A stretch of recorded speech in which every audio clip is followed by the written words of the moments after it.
আসসালামু আলাইকুম। ওয়ালাইকুম আসসালাম রহমতুল্লাহ বারাকাত। হিন্দু ইজমে সবচাইতে পবিত্র ধর্মগ্রন্থ আমি যতদূর জানি সেগুলো বেদ, তারপর উপনিষদ ইত্যাদি। কিন্তু হিন্দুরা কথা বলতে চায় শুধু ভগবদ গীতা নিয়ে। তারা বলে যে এটা হচ্ছে বেদের নির্যাস ইত্যাদি ইত্যাদি।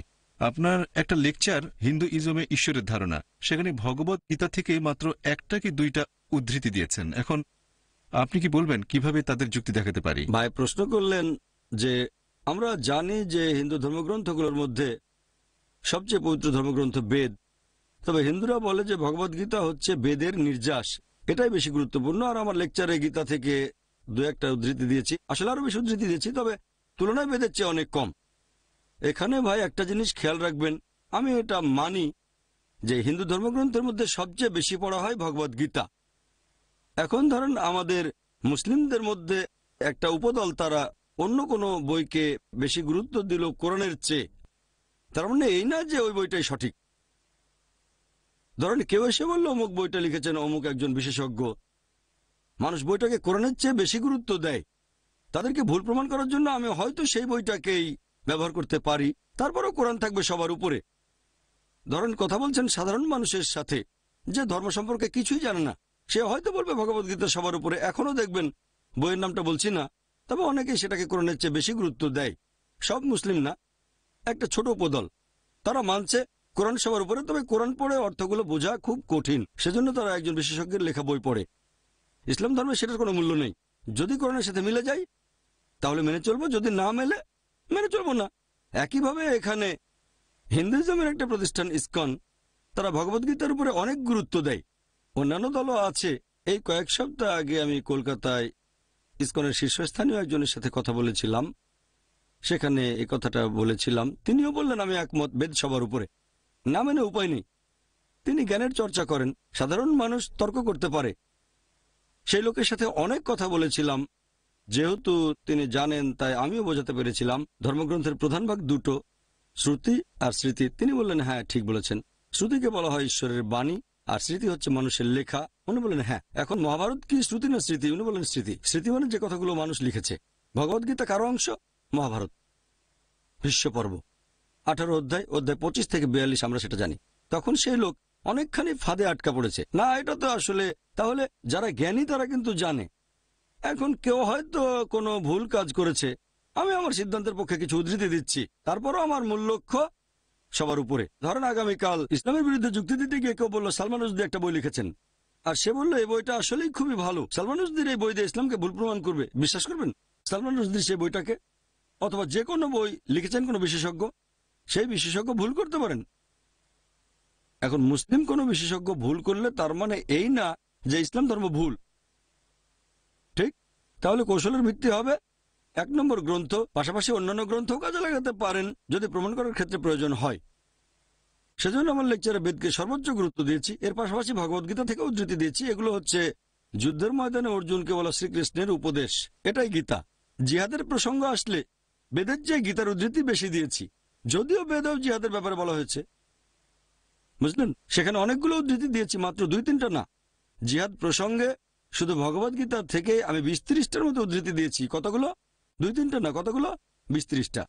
হ্যাঁ, যদি লেকচারটা শোনেন কি মনে পড়েছে? হ্যাঁ, এইবার আপনি মনে করতে পেরেছেন। অন্য লেকচার যদি দেখেন, যেমন ধরেন ঈশ্বরের ধারণা, সেখানে গীতার উদ্ধৃতি 2-3টা ঠিক আছে, কিন্তু জিহাদে 20-30টা। দেখতে হবে বিষয়টা কি। আর দেখবেন যে হিন্দুদের প্রায় সবাই ভগবদ্গীতার কথাগুলো জানে। মহাভারত ধর্মগ্রন্থ যদি নাও পড়ে, অন্তত কমিক্সের বইয়ে অথবা স্কুলে আপনাকে দেখতে হবে সেই মানুষটা কি জানে। ভগবদ্গীতা থেকে আমি অনেকগুলো উদ্ধৃতি দিয়েছি, তবে সবচেয়ে পবিত্র ধর্মগ্রন্থটা হচ্ছে বেদ। জিহাদের কথাই বেদেও আছে, তবে মানুষ অতটা জানে না। কোন জায়গায় অধ্যায় 10 ঋগ্বেদ কে জানে, থাকতে পারে নাও পারে, কিন্তু ভগবদ্গীতা হ্যাঁ। ধর্মগ্রন্থ না পড়লেও টিভিতে মহাভারত দেখেছে। রামসাগর করেছেন রামায়ণ। মহাভারতকে যে বানিয়ে থাকুক, আমাদের জন্য এটা ছদ্মবেশী আশীর্বাদ। এই ধরনের সিরিয়ালগুলো হচ্ছে, কিছু মানুষ হিন্দু ধর্মের প্রতি ঝুঁকছে আর কিছু মানুষ দূরে সরে যাচ্ছে। নতুন জিনিস যোগ করা হচ্ছে, যেমন মহাভারত ছিল 8,000 অনুচ্ছেদ, তারপর 24,000 অনুচ্ছেদ, তারপর 1,00,000 অনুচ্ছেদ। এই ভগবদ্গীতা কখন থেকে এসেছে আমি জানি না, প্রথম 8,000 অনুচ্ছেদ নাকি পরবর্তীতে। বিশ্লেষকগণ বলেন প্রথম দিকে মহাভারত ছিল অন্যদের উদ্দেশ্যে অর্জুনের সন্তানদের বলা গল্প। তখন ছিল মাত্র 8,000 শ্লোক, বিশেষজ্ঞরা বলেন। তারপর 24,000 শ্লোক, তারপর 1,00,000 শ্লোক, এখন 1,00,000-এর বেশি। এই ভগবদ্গীতা কখন থেকে এসেছে সেটা দেখতে হবে। যোগ হয়েছে। কিছুদিন আগে হয়তো দেখেছেন একটা পৌরাণিক সিরিয়ালে মারুতি গাড়ি ছুটে যাচ্ছে, এখন মারুতি গাড়িও যোগ হয়েছে। হয়তো শুটিং এর সময় তারা মারুতি গাড়িটা খেয়াল করেনি। মহাভারতের সময় মারুতি গাড়ি কোত্থেকে আসবে? তাহলে নতুন মহাভারতে মারুতি গাড়িও পাচ্ছেন, সংযোজন। এভাবে নতুন জিনিস যোগ হচ্ছে, প্রত্যেকে নতুন করে লিখছে, নতুন সংযোজন হয়। রামসাগরের রামায়ণ একরকম, মহাভারতটা হচ্ছে আরেক রকম। আর এতে করে আমাদেরও সুবিধা হচ্ছে, তারা এগুলো জানে, নতুন করে বলতে হচ্ছে না। যারা অন্ধভাবে এগুলো বিশ্বাস করে তারা হয়তো দেখে খুশি হচ্ছে, খুব ভালো। তবে যারা বুদ্ধিমান তারা বুঝতে পারছে এভাবে পরোক্ষভাবে এটা আমাদের উপকার করছে। আশা করি উত্তরটা পেয়েছেন। কোনো বোন কি প্রশ্ন করবেন? আসসালামু আলাইকুম। ওয়ালাইকুম আসসালাম রহমতুল্লাহ বারাকাতুহু। ভাই, মুসা আলাহিসাল্লামের সময় আল্লাহ তার কিছু উম্মতকে বানর বানিয়ে দিয়েছিলেন, কারণ তারা সাবাথের দিন পালন করেনি। তাদের কি হয়েছিল? তারা কি এর পরপরই মারা গিয়েছিল নাকি অন্য কিছু? বোন, আপনি প্রশ্ন করলেন যে মুসা আলাইহিস সালামের কয়েকজন উম্মতকে বানর বানানো হয়েছিল। মুসা আলাইহিস সালামের উম্মত এই কথাটা ঠিক না। এই মানুষগুলো মুসা আলাইহিস সালামের আমলে সেখানেই থাকতো। এটা বলতে পারেন মুসা আলাইহিস সালামের উম্মত মানে তার অনুসারী।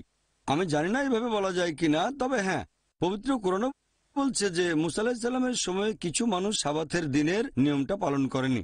তাদের নিয়মটা ছিল এরকম যে সাবাথের দিনে মানে শনিবারে কোনো রকম কাজ করা যাবে না, চাষ করা যাবে না, মাছ ধরা যাবে না। তাই তারা জাল পেতে রাখতো শনিবারে, আর রবিবারে জাল গুটিয়ে নিত। এভাবে তারা নিয়মকে ফাঁকি দিত। সাবাতের নিয়মের কথাগুলো মেনে তারা নিয়মকেই ফাঁকি দিত। পবিত্র কোরআনে এটা বলা হয়েছে মোট 2 জায়গায়। শুধু বানরে পরিণত হয়েছে তাই নয়, কোরআন বলছে অনেককে শূকরও পরিণত করা হয়েছে। বানর এবং শূকর আল্লাহ পরিণত করেছেন। তাদের কি হয়েছিল এটা জেনে আপনার লাভ কি? আপনি কি তাদের উপর রিসার্চ করতে চাচ্ছেন যে কোন কোন বানরগুলো তাদের থেকে এসেছে?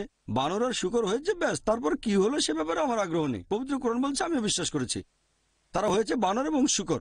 এখন কি বলবেন ডারউইন? অনেকে এভাবে বলে যে এখানে তো ডারউইনের থিওরির উল্টো কাজটা করছে। একবার এক মুসলিম আমাকে বলেছিল আমাদের রিসার্চ করা উচিত ডারউইনের থিওরির উল্টো, যে বানর এসেছে মানুষ থেকে। সেটা তো আরেকটা ব্যাপার। এখন কোরআন বলছে তারা বানর এবং শূকরে পরিণত হচ্ছে, ব্যাস হয়েছে। আর চিন্তা করছি না যে তাদের কি হয়েছিল, কারণ সেটা দিয়ে কোরআনকে সঠিক বা ভুল প্রমাণ করা যাবে না। বানর হওয়ার পরে তাদের কি হয়েছিল আপনি যদি তাদের বংশধরদের কোনো চিড়িয়াখানায় খুঁজে পান, আমি জানি না, তবে এটা জেনে আমার কোনো উপকার হবে না। আমার কথা যদি বলেন তাদের কি হয়েছিল এটা জানতে গিয়ে আমি সময় নষ্ট করবো না। তাদের আল্লাহ বানর শূকরে পরিণত করেছেন, ব্যাস। কোরআন বলেনি যে তাদের কি হয়েছিল, কোনো হাদিসও বলছে না। যদি কোরআনে থাকতো বা হাদিসে থাকতো তাহলে হয়তো বলতে পারতাম। কোরআন বলছে তারা বানরে পরিণত হয়েছে, ব্যাস হয়েছে। তার মানে আল্লাহ একটা অলৌকিক কাজ করেছেন, কুন ফায়াকুন, হও বললে হয়ে যায়। এটা ছিল একটা শাস্তি সেই সব মানুষদের জন্য যারা আল্লাহ তাআলাকে অমান্য করেছিল। আশা করি উত্তরটা পেয়েছেন। ওয়া আখিরু দাওয়ানা আলহামদুলিল্লাহি রাব্বিল আলামিন।